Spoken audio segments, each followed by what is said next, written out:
As 2019 elections draws near, there have been a lot of issues coming from all fronts. Political bigwigs making statements, controversies in party elections and all of that. Today we'll be looking at what will make 2019 elections peak, and we have decided to host the National Secretary of Social Democratic Party in the person of Alhaji Shehu Musa Gebam to tell us all about SDP, all about himself, all about 2019, the expectations and how SDP will come in to salvage what we have in Nigeria. Let's know your personality. Tell us a bit about yourself. Well, I come from a family of Alhaji Musa Gebam, and I'm a son of Hajia Mariam, late Musa Gebam. We are 9 in our family.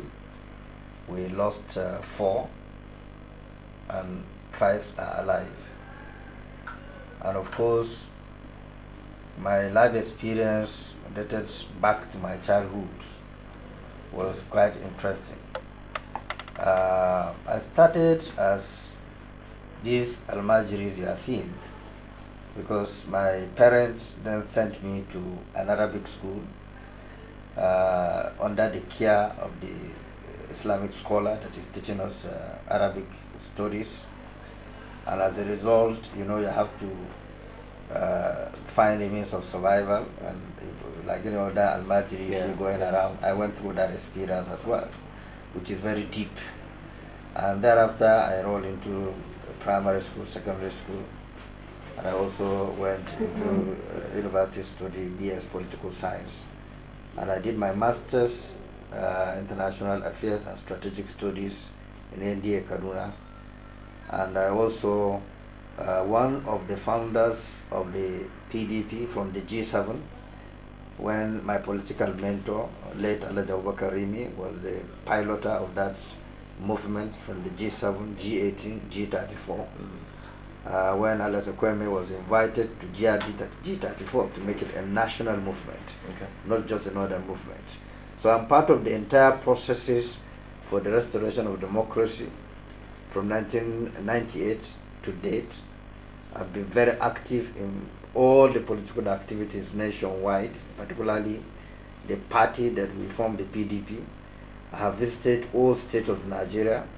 I have all states. All states. There is no state in Nigeria that I have not visited in the course of this politics. I know the geopolitical differences of virtually all the states.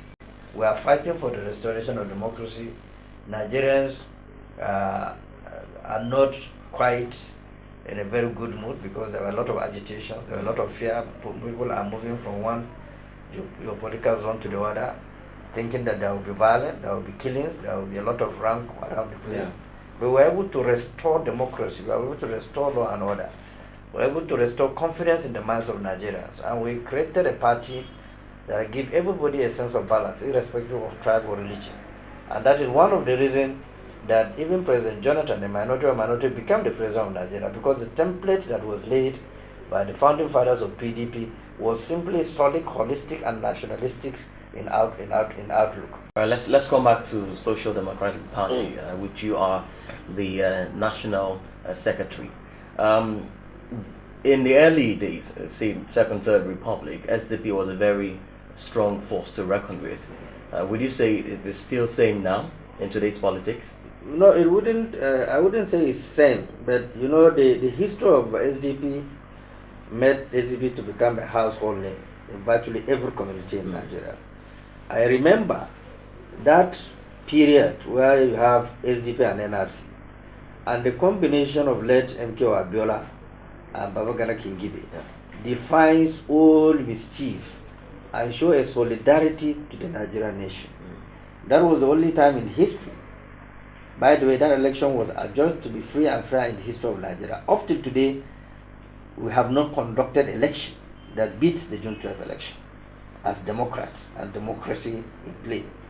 And of course, given the history of late MK Abiola, who is a Muslim, Babagana Kingibe, who is a Muslim, Nigerians did not ask or reject that these are two Muslims, president and the vice president. That was a show of unity, show of solidarity.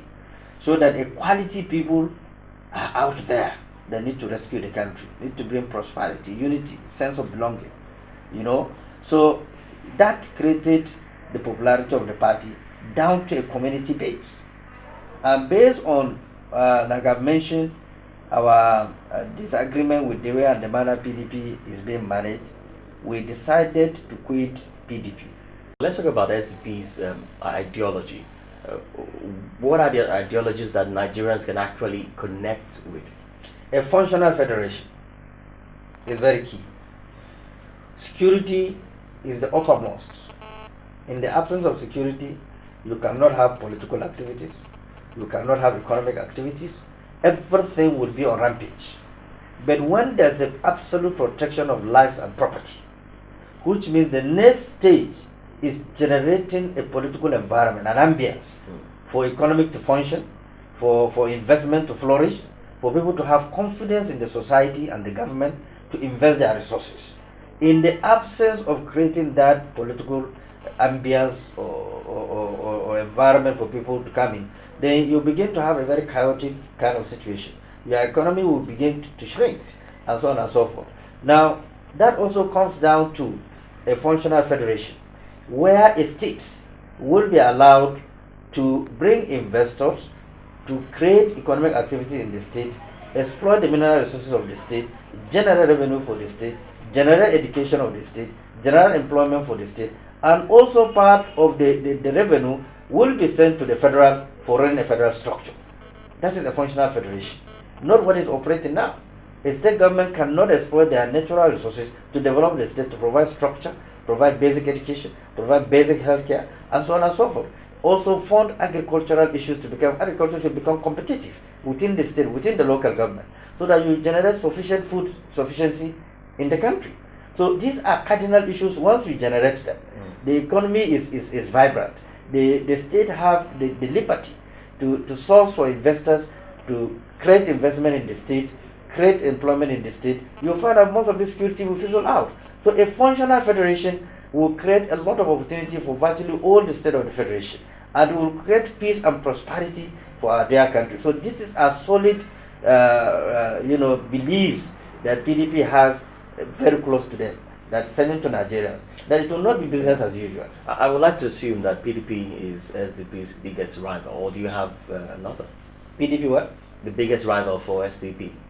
Well, I don't know about the rivalry. All we know is that we are organized. We are one of the best organized political parties in Nigeria today.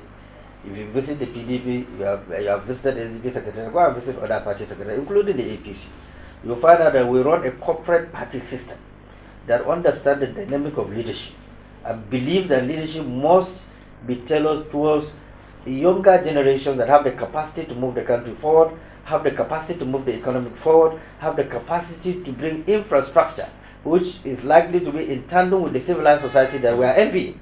Because most of this demand from the younger generations is simply because they have traveled outside. They have seen where infrastructure matters, social justice, equity matters, and that is what they are looking for in Nigeria. And that is what we are saying, that with what you have in SDP, most of us are career politicians who have gone through the trenches several times, and we also understand the dynamics of excellent life.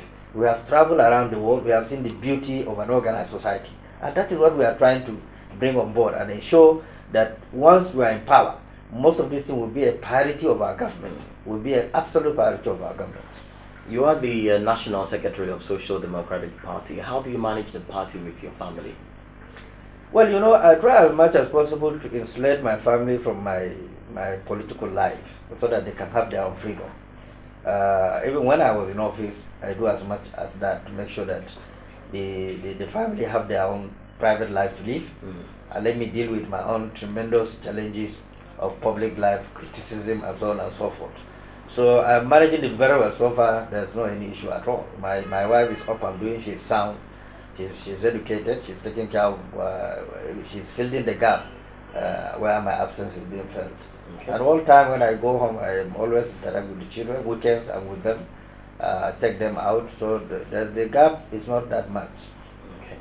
Well, in recent times, there's been a lot of development across parties, including yours. We saw that of the PDP, Alhaji Atiku Abubakar emerging as the party candidate. What do you think about that? Well, I think it's a system of recycling that is ravaging our country. I really don't know what the former vice president is looking for that he has not gotten, and I don't know what they forgot in office. These are people who have traveled around the world. They have seen the beauty of leadership around the world. They have seen the beauty of infrastructure around the world. They have seen what good life, what education, what healthcare is all about. If they have small illness, they rush out. They go to the best hospitals in the world. Yet they cannot build good hospitals in Nigeria. Yet they cannot manage the infrastructure of Nigeria. Yet they cannot manage our educational sector in Nigeria. Yet they are telling you that when they come back, they will do much better. They have forgot to do it before. What Nigeria needs is a vibrant leader who has the capacity, who is in touch with the global community, who can be on the world stage, and you feel proud as a Nigerian that somebody is representing you as the president of the country. That is what Nigerians are looking up to. The opinion pool generated by Nigeria across the 6 geopolitical zones, they said they are looking for a dynamic leader who understands, who feel what they are thinking, who have a touch of what they want to see, how the country should be run. And purely that's what it is. And that has been the vision. How can we transform this country from where it is today to the next level of challenge? You're having a system that is facing a non-conventional warfare, security threat, territorial integrity threat, and which means that at the stage that we are, not a developed country, a developing country, and we are facing these challenges, means you need a strong president that understands these dynamics and what it takes to uphold the dignity and the decency of the Nigerian people. Who respect the international community, who respect human rights, who respect decency. We want a president that will not persecute his own fellow Nigerians based on speculations. We want a president who understands that wherever you come from, no matter how remote your area is, you are still a Nigeria. You are entitled to privilege and protection of our constitution. Basically, that's what Nigerians are looking for, and that's what we are providing. In one of your responses, you talked about young people in politics. Do you think politicians of the old, say the third republic, are given chances to youth to take over politics today? You see, in politics, nobody will step down for you. It's very hardly for someone to step down for you. Most of them who have gotten to 80 years still believe they have the energy, they have the capacity, that their brain is not depreciating. That their memory is not weakening, it's getting fresher day by day. This is the kind of mentality they have.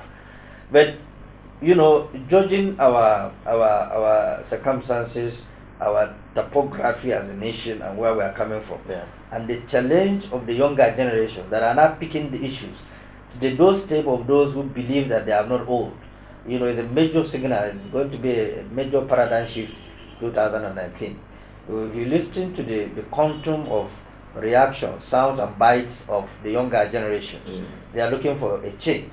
I don't think Nigerians are willing to have a recycled people once again, to continue to recycle them and take away their privileges. An average voter has the power to determine election. We lost our rights. We sell our rights as younger generation. That is how bad it is. A young person that's supposed to understand the power of his votes, the power of change, the power of motivation, it's been mortgaged by small money. 50,000, 100,000. You sell the entire future of yours for 4 years. For 4 years. That is the implication. And that's what we are trying to tell them.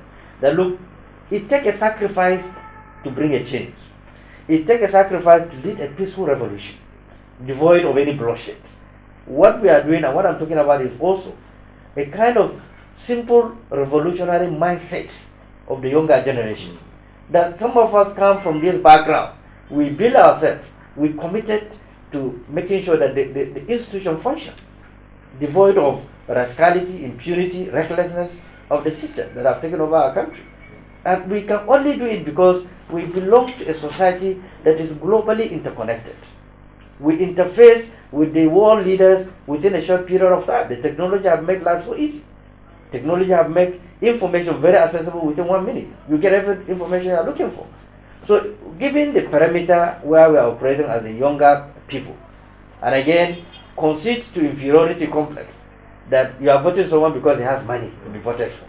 It's a shame, it's a national shame if the young people will allow this to continue. And then who will you blame? That you haven't had the opportunity to vote for your vote according to your conscience, to exercise your franchise, or simply because you allow the poverty of the mind to take away your conscience and your right, your franchise, you vote against your conscience. So these are issues that will continue to hit up the minds of the younger generation. So next time, they don't have the right to complain because they didn't vote according to their conscience. They did not exercise their franchise properly, in line with the vision and the expectation and what they have seen around the world, and they wish to see it in their own country. So these are issues. But if you weren't in SDP, what party would you rather be in? No, I left PDP consciously and deliberately, like I have said. I'm one of those fundamental pillars of PDP. And I left it because the level of the recklessness and lack of remorsefulness why we lost the election hasn't been exercised. You can still see those arrogance and behavior that we need you, we don't need you. And we felt that we will make the difference when we move into another party, and that's the difference that we have made. Where we met SDP from where it is today is about one of the high level of challenging the PDP and the APC. And that was the speed within 5 months that we shoot up the image and the capacity and the viability of the SDP to a national limelight as a force to be reckoned with. We have fielded a presidential candidate. We had 5 presidential aspirants. We had people who are contesting for governorship nationwide. People have emerged as senatorial candidates nationwide. People have emerged as House of Reps nationwide. People have emerged as State Assembly nationwide. It has never happened before in the history of SDP. And for the first time, we held an open convention that was massively attended and was recorded as the best transparent convention compared to APC and the PDP. So that is the level of sophistication and organization we have brought into SDP. Our doors are open 24 hours once in office, and we listen to virtually everybody. After the PDP convention and the APC convention, the search we are receiving in SDP is quite overwhelming. Every day the search is coming as a result of injustice in APC, injustice in PDP. I was just reading Adam Oshomole complaint that people want to sack him as a result of the Congress they have conducted. And that was an exhibition of arrogance and impunity and rascality and lack of manners, vulgarity in leadership. And that's what we are talking about. It's the same thing happening in the PDP. And you can't find that rascality, that impunity, that vulgarity in the SDP of today. It's a modern party that recognizes modern challenges. And that's what we are dealing with. Well, in your recent your last primaries, Donald Duke emerged as your flag bearer, and not just that, there were also some issues surrounding his emergence with the other contender, Professor Jerry Ghana.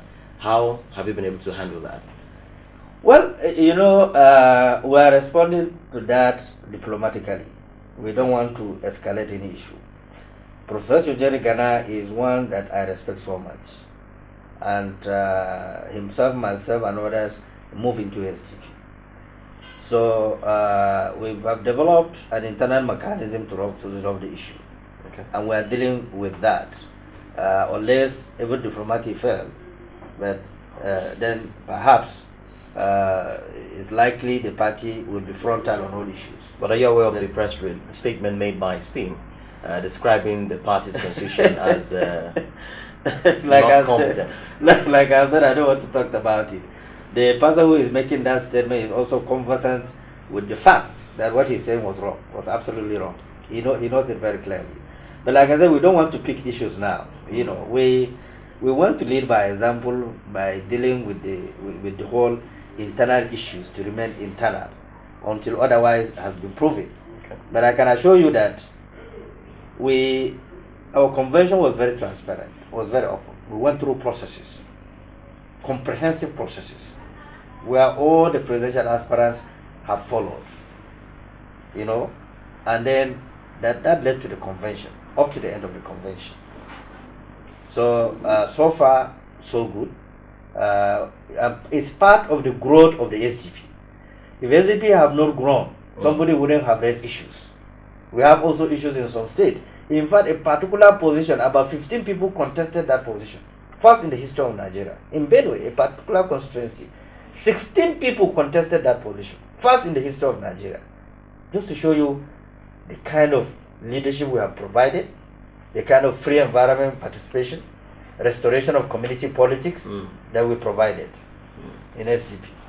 Well, talking about Donald Duke, do you think he will deliver? Not that I think. Well, you need to check his history. I'm sure you are quite aware that he was the former governor of Cross River State. So he has a history. Perhaps you need to engage him and sound his mental capability, his versatility, his vision about Nigeria. I don't want to speak much about him. He's up to date. He can explain himself thoroughly. I know that all the presidential aspirants have capacity to provide leadership for Nigeria. There's no doubt about it. The Jerry Ganda you are talking about, that is known nationwide, intellectually very sound, very experienced, very versatile. Virtually all of them. So those who contested compete for capacity and knowledge base in SDP. So anyone would have emerged would have been very comfortable with the person. Anybody among them. Because they have the prerequisite knowledge, experience, and sagacity to lead the country. Let's go back to 2015 and till date. Next year, another government will come in. Perhaps SDP may come in. But how will you assess how the lives of Nigerians have been in the last 3.5 years? I'm sure if I ask you, you will explain yourself. So it's self-explanatory. And anybody who travels from state to state, you will see poverty written virtually everywhere. You will see frustration written everywhere. You will see agitation virtually everywhere. You will see failure of security everywhere. If you are traveling from here to Kaduna, it's a nightmare. You will be haunted internally, and your family and your friends get worried if you have arrived safely. As I'm talking to you, there's a coffee in Kaduna State. Now, that is the kind of challenges we are having as a nation. Even though I do appreciate as the nation is growing, the challenges are getting bigger. Now, if the challenges are getting bigger, it means you need capacity also to meet up with some of those challenges. We cannot afford to have another civil war in Nigeria. We had one. Well, the Boko Haram we are having have taken life more than the civil war. So we are really in deep trouble as a nation. Not because we lack capacity to manage some of these issues, but we lack the will. We cannot make a sacrifice. We are suffering from poverty, and they have weaponized the poverty to use it any time against Nigerians themselves. Poverty have turned to a weapon that is being used against citizens themselves, so that you cannot have peace. They cannot have a mindset to think and reason on how to move forward, and that is a great disservice to the country. And I think the government must have a human face in running the affairs of the economy. The economy is stranded. It's in a messy situation. I have not seen any investment coming in. The foodstuff is going higher. It's not going lower. The cost of the foodstuff. I went to buy foodstuff yesterday in the market. I was shocked. So we are in deep trouble. And I don't know what kind of magic will the government do from now to the election to change the mindset of Nigerians. But I appreciate the fact that Nigerians of low standard of living still believe that those that are looting them are still the options they have available. Because nobody to educate them. There's no political education system. Even the National Orientation Agency, I don't know if it's in existence. I've never heard of them in the last 4 or 5 years talking about anything. And that is an establishment that have the responsibility to sensitize Nigerians on so many things regarding their rights. But what would SDP have done better? Much, much better. And that is where career comes in. And I've told you we are career politicians. We have visited every community. I've visited virtually all communities. I know the failures of community. I know their shortages. And I know what they need. When you don't deal with issues, they won't even listen to you. If there's no food for them to eat, they won't listen to you. When you go to them, talking to them, it's not what you are talking, they are listening. What you are going to give them after you are leaving the place. That is the level that we have degenerated as a people. It's the responsibility of the government to sensitize every average Nigerian to know his basic primary responsibility as a citizen. That I have not seen going on. Even the so-called allowance for unemployed. I don't know if it has been put into play in your own states. But even in FCT where we are, there's no. In my state, there was no. Even the agricultural facility, the law they are talking about. As a farmer, I have a farm. I have applied to the CBN. It was all lies. There was no truth about it completely. And I don't know for how long Nigeria will continue to run the anchor borrowers program. It's completely not true. I'm one of those who applied, and I have my evidence that I've applied. I have pursued it to an extent, and I withdrew. Now, if at my level I cannot get it, and I've been asked to do things that are outside the normal, what do you think of an ordinary farmer who is looking for simple 4,000 to buy a bag of fertilizer? Simple 4,500 to buy a bag of fertilizer. Now, there are people that are in the villages that cannot get access to 5,000 for almost 1 year. Cash, 5,000 solid cash. They will get 200, 300, 500, 1,000, 2,000. Up to 1 year, they cannot at the go have 5,000 in their hand. So where would they get the money to purchase fertilizer? How would they run the farm? How would they manage the farm? To sell the foodstuff and sustain the family? It's practically impossible. There's no agricultural equipment that will supplement the suffering of an ordinary farmer. That he can get facility to help his farming skill is absolutely zero. Not the Ministry of Agriculture. Find out what they are doing to elevate the situation of the farmers. Are we a serious nation? Are we talking about serious transformation, agriculture and otherwise? Absolutely not. I've not seen that. And that is part of our fundamental responsibility once we are in government. We'll ensure that the Ministry of Agriculture relocate to states. There's no business of Ministry of Agriculture at the central. What are they doing at the central? The business of Ministry of Education is to supervise agricultural issues at the state level. And the responsibility of governors to strengthen agricultural policy is to create agricultural competition in local government to generate sufficient foodstuff. So those policies are absent right now. So if you want to create massive employment, take away the youth that have graduated and those who have the skill, trained with skill to farm and deal with issues are properly being employed and have source of living. That's why we put a serious priority to agriculture. Lastly, sir, what's your expectation come 2019? Well, my expectation is, by God's grace, and going by the speed we are moving as SDP, going by realignments that are coming in. You know, there are so many realignments. You will get to know perhaps in the next 1 month. You'll see how the political realignment will start taking shape. I am very strongly and solidly in the belief that by God's grace, SDP will form a government. By God's grace, SDP will form a government. Thank you so much for your time. Well, we have been speaking with Alhaji Shehu Musa Gebam, the National Secretary, Social Democratic Party, and this has been Root TV Nigeria.